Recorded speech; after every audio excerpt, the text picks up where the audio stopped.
हे दोस्तों नमस्कार। एक बार फिर से स्वागत है आपके अपने यूट्यूब चैनल देव जी के ट्रिक्स में। तो दोस्तों हमारे चैनल पर पीईटी एग्जाम की फुल तैयारी चल रही है और देख सकते हैं कि आपके मॉडल पेपर भी आपके सॉल्व कराए जा रहे हैं। अदर सब्जेक्ट है वो भी आपको प्लेलिस्ट में देखने को मिल जाएंगे, जैसे कि आपका हिस्ट्री, ज्योग्राफी, पॉलिटी, इकोनॉमिक्स, ये आपको प्लेलिस्ट में देखने को मिल जाएंगे। और डेली यहाँ पर आपको मॉडल पेपर भी सॉल्व कराया जा रहा है। तो जितने लोग यहाँ पर नए हैं और पहली बार पेपर देने जा रहे हैं वो लोग बेहतरीन तरीके से तैयारी करें, ताकि आप लोगों का जो मार्क है वो बहुत अच्छे नंबर यहाँ पर आ सकते हैं। और हमारे चैनल पर आपको हर एक प्रकाशन सॉल्व कराया जाता है, ठीक है। वो कोई भी प्रकाशन हो, चाहे चक्षु प्रकाशन हो, या अरविंद प्रकाशन हो, या आपका टो सीरीज हो, या आपके अंकित भाटी सर हो, मतलब हर एक प्रकाशन आपको हमारे इस चैनल पर देखने को मिल जाएंगे। और बेहतरीन तरीके से आपको यहाँ पर फास्ट रिवीजन आपका होगा भी, ठीक है। रेडी होते हैं? चलिए, पहला क्वेश्चन आपका दिया गया है कि हड़प्पा सभ्यता के एक हिस्से लोथल की खुदाई की खोज किसने की थी। चलिए भाई फटाफट जवाब दीजिएगा। जितने लोग भी यहाँ पर जुड़ गए हैं सभी लोग जवाब दीजिएगा कि हड़प्पा सभ्यता के एक हिस्से लोथल की खुदाई की खोज किसने किया था। चलिए, 1 का ऑप्शन देखिए सी आ रहा है और यहाँ पर बी भी आ रहा है। देखिए, इसका जो राइट आंसर आपका है वो आपका हो जाएगा कौन सा, हड़प्पा सभ्यता के एक हिस्से लोथल की जो खुदाई हुई थी वो आपके SR राव ने। इसका जो ऑप्शन है वो आपका सी नंबर इसका राइट हो जाएगा, ठीक है ना। यहाँ पर आगे बढ़ते हैं। क्वेश्चन दिया गया है सिंधु सभ्यता में घोड़े की अस्थियों का अवशेष कहाँ मिला। चलिए बताइएगा कि सिंधु सभ्यता में घोड़े की अस्थियों का अवशेष कहाँ पर मिला। यहाँ पर 2 का ऑप्शन क्या हो जाएगा, 2 का ऑप्शन यहाँ पर देखिए ऑप्शन बन जाएगा आपका डी नंबर सुरकोटदा। क्या हो जाएगा, सुरकोटदा, या इसे हम लोग सुरकोटदा भी कहा जाता है, जो कि गुजरात के कच्छ जिले में आपका स्थित है, जहां से घोड़े की अस्थियां और कब्रगाह के अवशेष भी यहाँ पर मिले हैं, याद रखिएगा, ठीक है। तो ऑप्शन बनेगा क्या, यहाँ पर डी नंबर हो जाएगा। आगे बढ़ते हैं। क्वेश्चन दिया गया है शतपथ ब्राह्मण और तैत्रीय ब्राह्मण के ब्राह्मण मूल पाठ हैं। शतपथ ब्राह्मण और तैत्रीय ब्राह्मण के जो ब्राह्मण मूल पाठ हैं, अर्थात ये जो पाठ करते हैं वो किसका करते हैं। तो यहाँ पर देखिए आपका ऑप्शन डी हो जाएगा यजुर्वेद का। किसका करते हैं, यजुर्वेद का करते हैं। इसका ऑप्शन बनेगा आपका डी नंबर। जो लोग यहाँ पर ऋग्वेद का करते हैं तो ऋग्वेद वाले होते हैं ऐतरेय ब्राह्मण, सांख्यायन और कैकती ब्राह्मण होते हैं, जो आपके ऋग्वेद का पाठ करते हैं, ठीक है ना। और यहाँ पर आगे बढ़ते हैं। क्वेश्चन दिया गया है बुद्ध को महापरिनिर्वाण कहाँ प्राप्त हुआ था। चलिए बताइएगा, बुद्ध को महापरिनिर्वाण की जो प्राप्ति हुई थी वो आपके कहाँ से हुई थी। इसका राइट आंसर आपको जवाब देना है। चलिए भाई देखिए, 4 का ऑप्शन है यहाँ पर आपका बी नंबर हो जाएगा कुशीनगर में। कहाँ पर, आपके कुशीनगर में। याद रखिए, बौद्ध जो गौतम बुद्ध थे ये बौद्ध धर्म के प्रवर्तक थे, और इनके जीवन में कई घटनाएं हैं और इन्हीं घटनाओं को पूछा ही जाता है। जैसे जन्म पूछ लिया तो जन्म आप बताएंगे लुम्बिनी नेपाल में। त्याग, जो घर को त्याग दिया था उसे बोलते हैं महाबहिष्क्रमण कहते हैं, है ना। और ज्ञान की प्राप्ति बोध गया बिहार में हुई थी। मृत्यु अर्थात महापरिनिर्वाण आपके कुशीनगर में। तो ये 4-5 जनरली क्वेश्चन है जो आपके बहुत पूछे जाते हैं, ठीक है। आगे बढ़िए, अगला क्वेश्चन दिया गया है अशोक के प्रधान शिलालेखों में सबसे बड़ा शिलालेख कौन सा है। चलिए, यहाँ पर जवाब देना है कि अशोक के प्रधान शिलालेखों में सबसे बड़ा शिलालेख जो आपका है ये आपका इनमें से कौन सा है। ये क्वेश्चन आपके देखो जनरली है, जो आपके हमेशा पूछे जाते हैं। चलिए, 5 का ऑप्शन यहाँ पर बनेगा क्या, सी नंबर। देखिए यहाँ पर ऑप्शन सी जिसका आ रहा है 13वां, ये बिल्कुल सही है। नमस्ते भाई, नमस्ते सभी को, जय हिंद।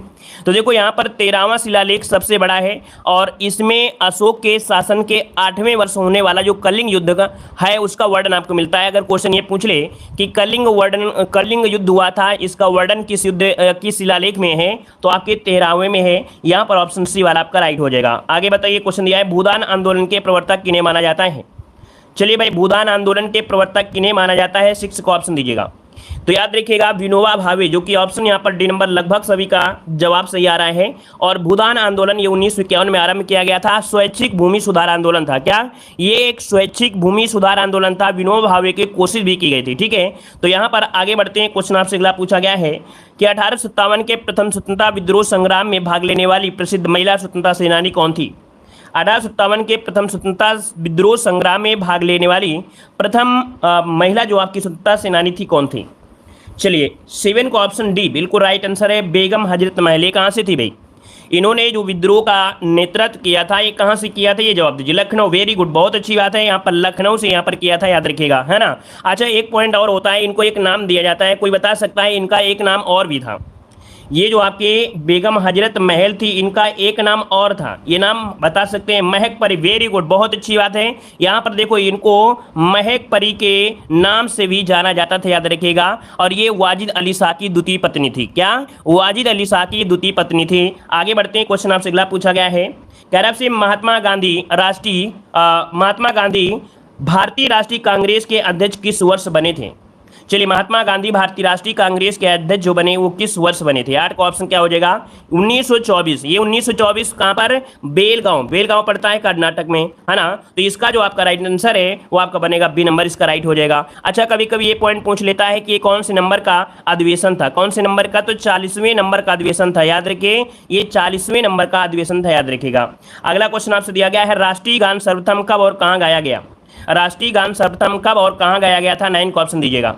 चलिए, राष्ट्रीय गान देखिए जनगण मनगढ़, है ना। यहाँ पर राष्ट्रीय गान जो आपका जनगण मन है, ये रविन्द्रनाथ टैगोर के द्वारा यहाँ पर 11 दिसंबर 1911 में, क्या ऑप्शन यहाँ पर ए नंबर जिसका है बिल्कुल राइट हो जाएगा, आपके कोलकाता में यहाँ पर गाया गया था, याद रखिएगा, ठीक है ना। और यह अच्छा, यह पहली बार भारतीय राष्ट्रीय कांग्रेस के 27 दिसंबर में, भाई ये 27 दिसंबर 1911 को यहाँ पर 27 दिसंबर बनेगा, ठीक है, 27 दिसंबर को हो जाएगा। ये लिखा गया था 11 दिसंबर, ठीक है, लिखा गया था 11 दिसंबर 1911 को, लेकिन पहली बार जो गाया गया था वो 27 दिसंबर 1911 में। ये दोनों पॉइंट आपका हो गया, है ना। लिखा गया था 11 दिसंबर को और गाया गया था 27 को, ठीक है। चलिए आगे बढ़ते हैं। क्वेश्चन आपसे दिया गया है, निम्नलिखित में से कौन एक भारतीय राष्ट्रीय आंदोलन में क्रांतिकारी नेता नहीं थे। चलिए बताइएगा, यहाँ पर बताइएगा एक भारतीय राष्ट्रीय आंदोलन में क्रांतिकारी नेता नहीं थे। यहाँ पर 10 का ऑप्शन क्या हो जाएगा, तो देखो भाई यहाँ पर चंद्रशेखर आजाद, सूर्यसेन, भगत सिंह, लेकिन गोपाल कृष्ण गोखले, है ना, ये बारे बहुत ही सीधे थे। और ये गोपाल कृष्ण गोखले से क्वेश्चन ये बनता है, महात्मा गांधी के राजनीतिक गुरु कौन थे। महात्मा गांधी के राजनीतिक गुरु कौन थे, गोपाल कृष्ण गोखले थे, और यह एक क्रांतिकारी नहीं थे, है ना, और अदर जो आपके थे क्रांतिकारी थे। चलिए आगे बढ़ते हैं। क्वेश्चन दिया गया है कि भारत ने पृथ्वी के धरातल का कितना प्रतिशत घेरा हुआ है। चलिए बताइएगा, भारत ने पृथ्वी के धरातल का कितना प्रतिशत घेरा हुआ है। वीडियो को पसंद आ रहा है तो भाई वीडियो को लाइक शेयर करते रहिए। तो देखिए 11 का जो ऑप्शन है वो आपका डी नंबर हो जाएगा, 2.4 हो जाएगा। चलिए आइए यहाँ पर कि भारत का विश्व में क्षेत्रफल के आधार पर कौन सा स्थान है। चलिए यहाँ पर जो आप दीजिए 12 नंबर में कि भारत का विश्व में क्षेत्रफल के आधार पर कौन सा स्थान है 12 नंबर में। तो देखो क्षेत्रफल अगर आपसे पूछ लेता है तो आप क्या कहेंगे कि 32,87,263 वर्ग किलोमीटर आपका है, जो कि संपूर्ण विश्व के क्षेत्रफल का 2.43 आपका है। तो इसके हिसाब से अगर नंबरिंग में आप देख पाएंगे तो 12 का ऑप्शन डी हो जाएगा, 7वां आपका हो जाएगा, 7वां हो जाएगा। नंबर 1 में आपका रूस आता है, फिर कनाडा, तीसरे में चीन, चौथे में अमेरिका, ब्राजील, ऑस्ट्रेलिया, और 7वां नंबर आपका भारत हो गया। चलिए आगे बढ़ते हैं। क्वेश्चन दिया गया है, निम्नलिखित केंद्र शासित क्षेत्रों में सर्वाधिक बड़ा आकार किसका है। चलिए 13 का ऑप्शन देना है कि केंद्र शासित प्रदेशों में सबसे बड़ा जो आकार है वो किसका है। चलिए चंडीगढ़, लक्षद्वीप, दमन द्वीप या पुदुचेरी, क्या बनेगा।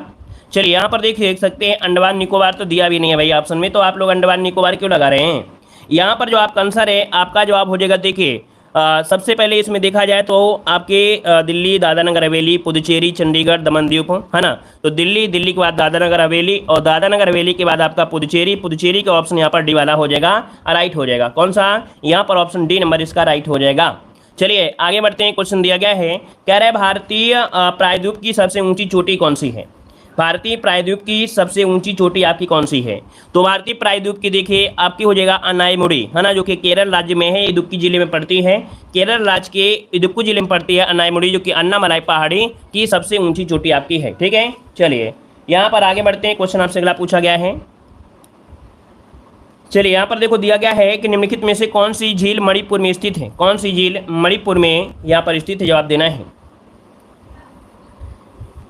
चलिए 15 का ऑप्शन देखिए, 15 का ऑप्शन हो जाएगा बी नंबर, लोकटक झील है, और ये मीठे पानी की झील है। पूर्वोत्तर भारत की सबसे बड़ी मीठे पानी की झील कौन सी है, लोकटक झील है। क्या पूर्वोत्तर भारत की सबसे बड़ी मीठे पानी की झील जो आपकी है लोकटक झील है, याद रखिएगा। और इसी झील में एक आपका राष्ट्रीय उद्यान है जिसे कहा जाता है केबुल लामजाओ, जो कि एक तैरता हुआ है, विश्व का एकमात्र तैरता हुआ नेशनल पार्क केबुल लामजाओ, जो कि लोकटक झील में ही स्थित है। अगला क्वेश्चन दिया गया, भारतीय अर्थव्यवस्था का मेरुदंड कौन सा क्षेत्र है। चलिए यहाँ पर जवाब देना है, भारतीय अर्थव्यवस्था का मेरुदंड कौन सा क्षेत्र है, 16 का ऑप्शन। चलिए कृषि बिल्कुल राइट आंसर है। यहाँ पर देखिए डी नंबर हो जाएगा, कृषि क्षेत्र है। जब हमने बताया है कि जब भी भारत में समस्या आई हैं, जब से भारत आज़ाद हुआ है इसके बाद जो भी समस्या आई हैं, चाहे वो आपका मतलब आपातकाल हो या कोई भी स्थिति होती है, तो उसके बाद क्या होता है कि एग्रीकल्चर पर बढ़ावा दिया जाता है, क्योंकि एग्रीकल्चर ही क्या है यहाँ पर हमारी कह सकते हैं भारतीय अर्थव्यवस्था का मेरुदंड है। ऑप्शन बनेगा आपका डी नंबर। अगला क्वेश्चन दिया गया है, भारत में राष्ट्रीय आय का आकलन करने वाली संस्था कौन सी है। चलिए बताइएगा, भारत में राष्ट्रीय आय का आकलन करने वाली जो संस्था है वो आपकी कौन सी है। यहाँ पर 17 का ऑप्शन दीजिएगा, जितने लोग यहाँ पर जुड़े हैं। चलिए NSO कह रहे हैं, NSO भाई NSO होता है या CSO होता है? चलिए भाई यहाँ पर देखो NSO नहीं होता है, CSO होता है। यहाँ पर जो ऑप्शन बनेगा वो आपका बनेगा डी नंबर, केंद्रीय सांख्यिकी संगठन। क्या? केंद्रीय सांख्यिकी संगठन होता है CSO, और जिसकी स्थापना 2 मई 1951 में की गई थी। याद रखिए यहाँ पर जो आंसर है आपका डी नंबर इसका राइट हो जाएगा। ठीक है, आगे बढ़ते हैं। क्वेश्चन दिया गया है, निम्नलिखित में से किस क्रांति ने तिलहनों के उत्पादन में वृद्धि उत्पन्न की थी? निम्नलिखित में से किस क्रांति ने तिलहनों के उत्पादन में वृद्धि की थी? जितने लोग जुड़े हैं सभी लोग भाई यहाँ पर कमेंट करिएगा, हर एक स्टूडेंट यहाँ पर कमेंट करेंगे, पता चले आप लोगों को कितनी तैयारी आपका है ना। चलिए बहुत अच्छे, 18 का ऑप्शन देखिए, डी नंबर आपका हो जाएगा। पीली क्रांति जो आपकी है तिलहन उत्पादन से है ना, तिलहन उत्पादन से। वहीं पर जो श्वेत क्रांति का संबंध होता है दूध उत्पादन से होता है। स्वर्ण क्रांति बागवानी से संबंधित है। पीली क्रांति तिलहन से उत्पादन से है। हरित क्रांति का संबंध है खाद्यान्न उत्पादन से। ठीक है, चलिए आगे बढ़ते हैं। भारत की 12वीं पंचवर्षीय योजना का मुख्य उद्देश्य क्या था? तो भारत की 12वीं पंचवर्षीय योजना 2012 से स्टार्टिंग हुई थी, 2017 तक आपकी थी, लेकिन बीच में ही यहाँ पर आपको पता है योजना आयोग यहाँ पर खत्म हो गया, नीति आयोग आपका आ गया था। तो देखिए 19 का ऑप्शन क्या हो जाएगा? तो 19 का ऑप्शन था तेज, सतत और अधिक सम्मिलित विकास। ऑप्शन बनेगा यहाँ पर डी नंबर इसका राइट हो जाएगा। और ये प्रधानमंत्री की अध्यक्षता में योजना आयोग द्वारा विकसित और कार्यान्वित की गई थी। आगे बढ़ते हैं, क्वेश्चन दिया गया है, एक सहकारी समिति के गठन के लिए न्यूनतम कितने सदस्यों की आवश्यकता होती है?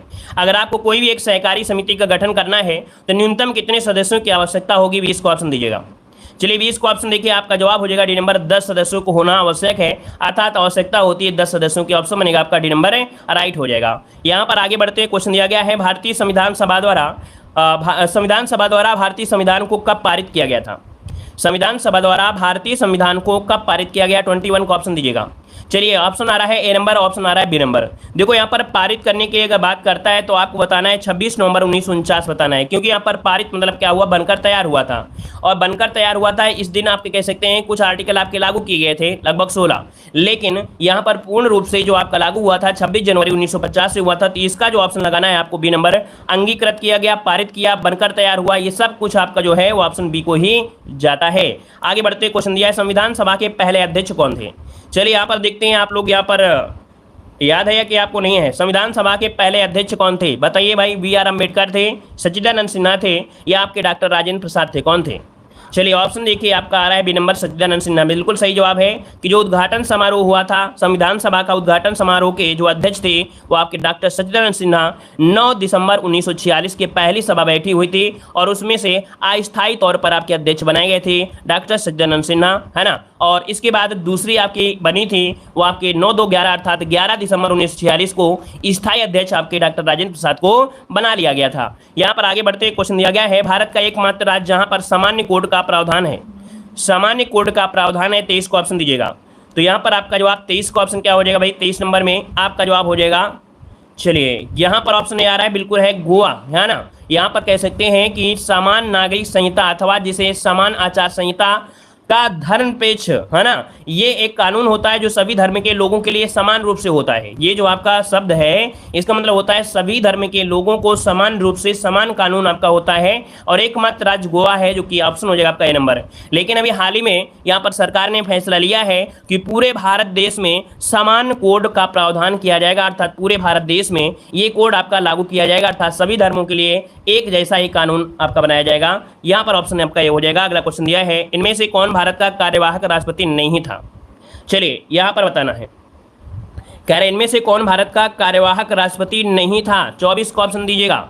नहीं था आपसे पूछा भाई, है ना। आप लोग यहाँ पर वीवी लगा देंगे तो ऑप्शन गलत हो जाएगा, क्योंकि पूछा गया है नहीं, और नहीं लगा दिया है तो ऑप्शन बनेगा यहाँ पर आपका डॉक्टर जाकिर हुसैन। डॉक्टर जाकिर हुसैन भारत के तीसरे राष्ट्रपति थे जो कि आपके 1967 से लेके 1969 तक आपके रहे थे। लेकिन जो आपके वीवी गिर रहे, न्यायमूर्ति मोहम्मद हिदायतुल्लाह रहे, वीडी जत्ती, ये कार्यवाहक राष्ट्रपति के रूप में कार्यभार था। तो ऑप्शन क्या जाएगा? यहाँ पर भी नंबर क्वेश्चन दिया गया है, निम्नलिखित में से कौन सी अदिश राशि है? कौन सी अदिश राशि है? 26 का ऑप्शन देना है। Very good. यहाँ पर देखिए 26 का ऑप्शन है, आपका जवाब हो जाएगा अदिश राशि, है ना। तो देखो हमने एक पॉइंट बताया था कि जैसे वह शब्द आपका हो गया, या आपके वह शब्द हो गया, ब शब्द हो गया, है ना, एक ट्रिक के हिसाब से देखा जाए तो ये आपके सदिश में जाते हैं। लेकिन अगर आपको ऐसी चीज नहीं दिख रहा है जैसे वह इसमें है, वह इसमें है, बा इसमें है, अब इनमें चारों में से एक अलग दिख रहा है कार्य, तो कार्य क्या हो जाएगा, अदिश राशि। तो इसका जो ऑप्शन है वर्क अर्थात जो आपका कार्य है एक अदिश राशि है। ठीक है, ये पहचान आपको याद रखना। वह शब्द अगर आपको मिल जाता है तो 90% आपको अदिश में सदिश में जाना है। ठीक है ना, और अगर नहीं मिलता है तो आपको कार्य वाला जो आपका है अदिश हो जाएगा। चलिए आगे बढ़ते हैं। क्वेश्चन दिया गया निम्नलिखित में से कौन सी प्रक्रिया एक रासायनिक परिवर्तन है।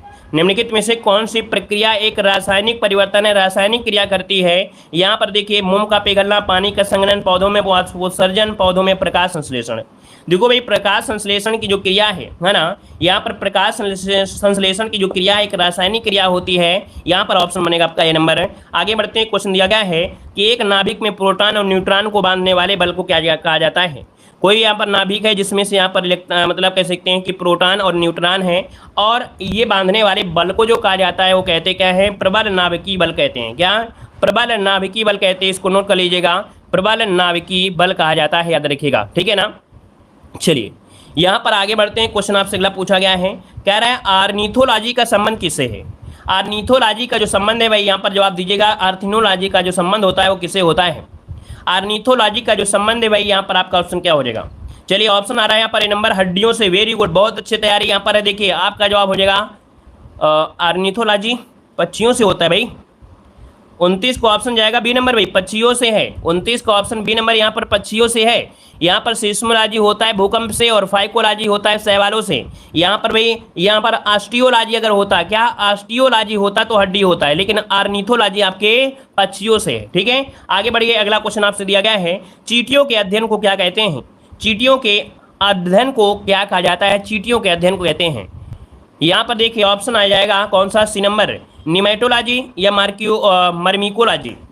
क्या होता है भाई, यहाँ पर 30 को ऑप्शन देखिए, मिर्मिकोलॉजी। क्या होता है, मिर्मिकोलॉजी होता है। इसका जो ऑप्शन है वो आपका ए नंबर बनेगा भाई। क्या हो जाएगा, मिर्मिकोलॉजी, ये आपका होता है चींटियों का अध्ययन होता है। हर्पेटोलॉजी जो होता है वो सरीसृप होता है। हर्पेटोलॉजी जो होता है ये सरीसृप के लिए आपका प्रयोग किया जाता है, याद रखिएगा। ठीक है ना, चलिए यहाँ पर आगे बढ़ते हैं। क्वेश्चन दिया गया है, देशभक्ति में समास कौन सा है। देशभक्ति में समास आपको बताना है।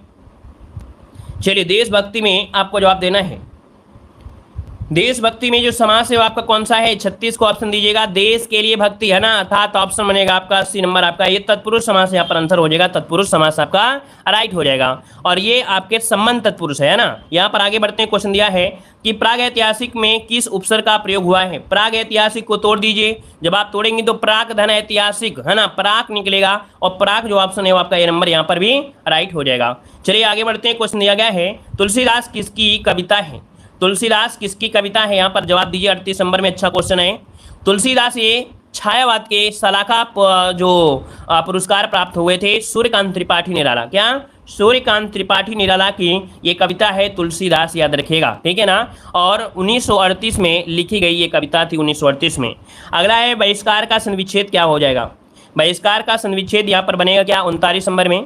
तो 39 को ऑप्शन बनेगा यहाँ पर सी नंबर, बहिधनकार। यहाँ पर जो आपका आधा सा है ये विसर्ग में परिवर्तन हो जाएगा, और इसमें ऑप्शन हो जाएगा सी नंबर, विसर्ग संधि हो जाएगा।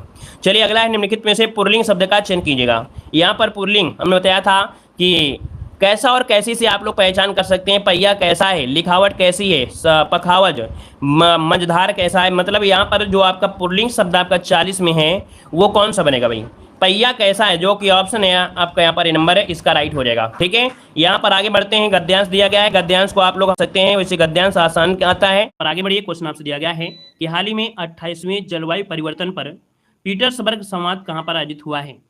तो दोस्तों पीटर्सबर्ग संवाद है ये आपके बर्लिन, जो कि आपके जर्मनी में है, याद रखिएगा। पीटर्सबर्ग संवाद आपके बर्लिन जर्मनी में ये आपका आयोजित किया गया है। ऑप्शन आपका सी बनेगा। नेक्स्ट क्वेश्चन दिया गया है कि प्रधानमंत्री नरेंद्र मोदी ने हाल ही में कहाँ भारत की पहली जल मेट्रो का संचालन शुरू किया है।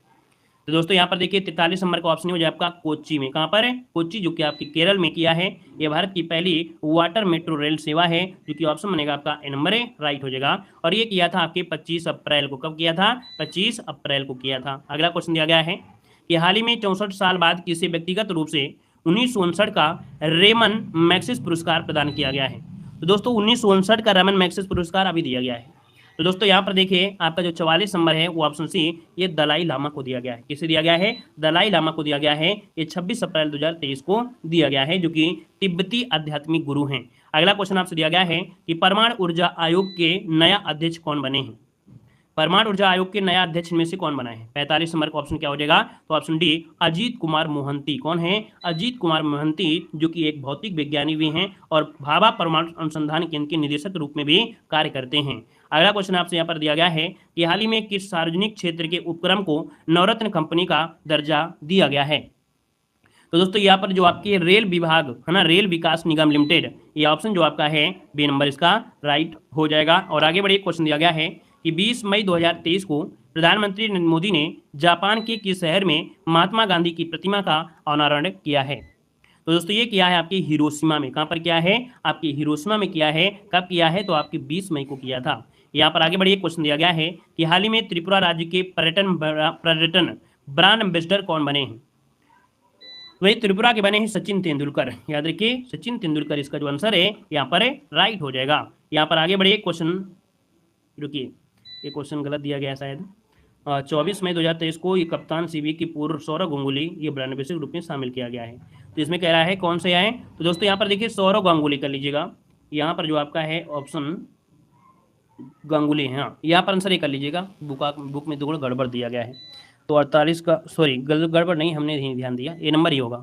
सचिन तेंदुलकर नहीं है, आंसर आपका ए नंबर ही है। बुक में भी सही है, हमसे गलती हो रही थी। तो ऑप्शन ही हो जाएगा आपका सौरव गांगुली हो जाएगा। ठीक है, आगे बढ़िए, क्वेश्चन आपसे दिया गया है कह रहा आपसे कि हाल ही में राष्ट्रपति द्रौपदी मुर्मू ने कहाँ देश का सबसे बड़ा हाईकोर्ट का उद्घाटन किया है?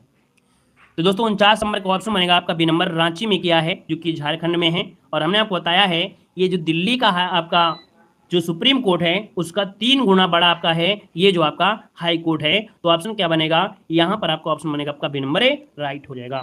अगला क्वेश्चन दिया गया है कि अंतर्राष्ट्रीय क्रिकेट परिषद ने भारत पे की जगह किसे वैश्विक स्पॉन्सर बनाया है?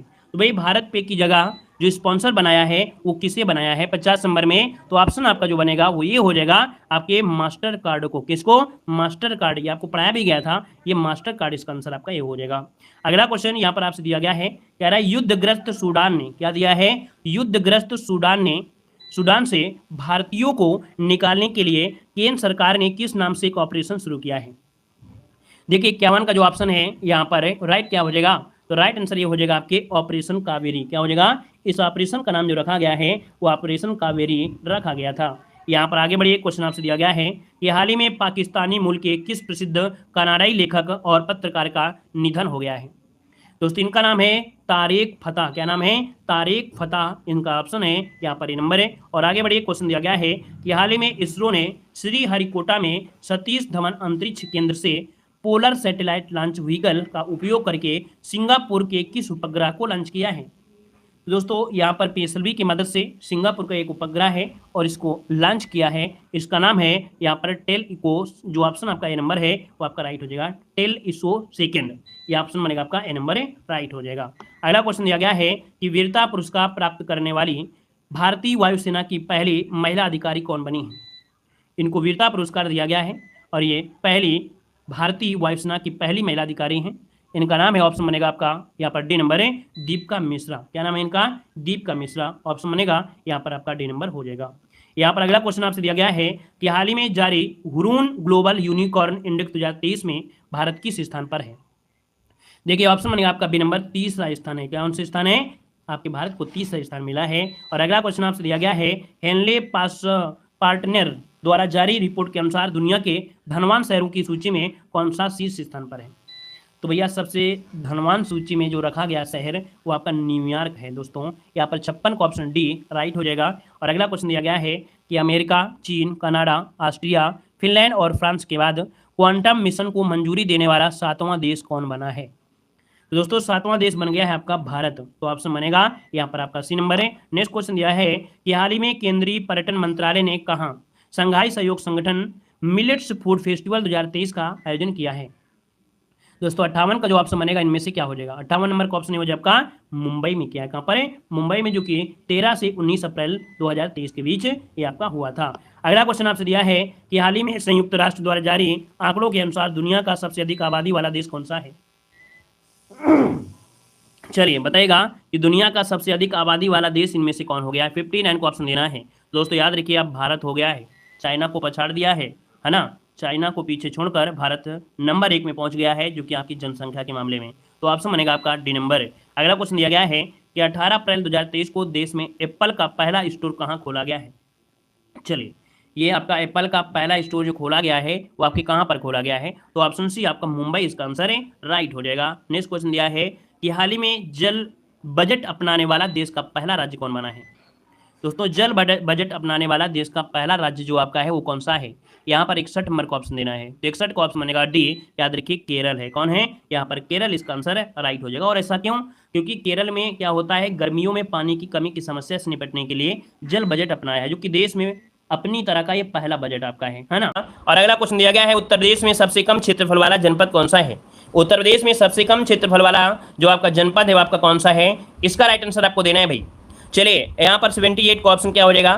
तो सबसे कम क्षेत्र पूछा गया है, तो आपका जवाब क्या हो जाएगा, संत रविदास, गौतम बुद्ध नगर, हाथरस या कन्नौज।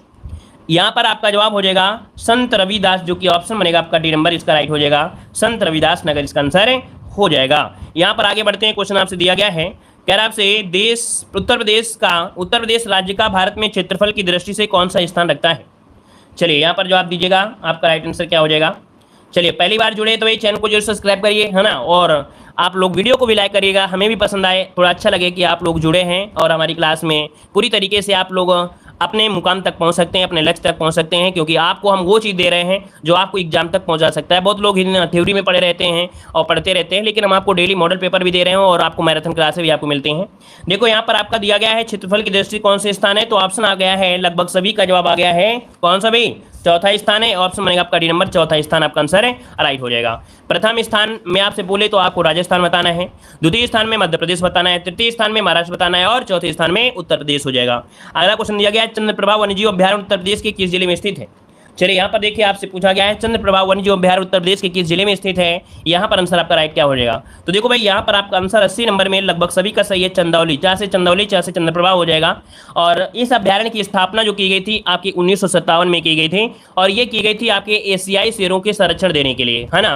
और यहाँ पर आपको शाही, काले हिरन, चीतल, जंगली सुअर, सांभर, नीलगाय आदि जैसे आपके जानवर यहाँ पर पाए जाते हैं। चलिए क्लियर भाई। चलिए तो सभी को धन्यवाद, सभी को जय हिंद, सभी को वंदे मातरम।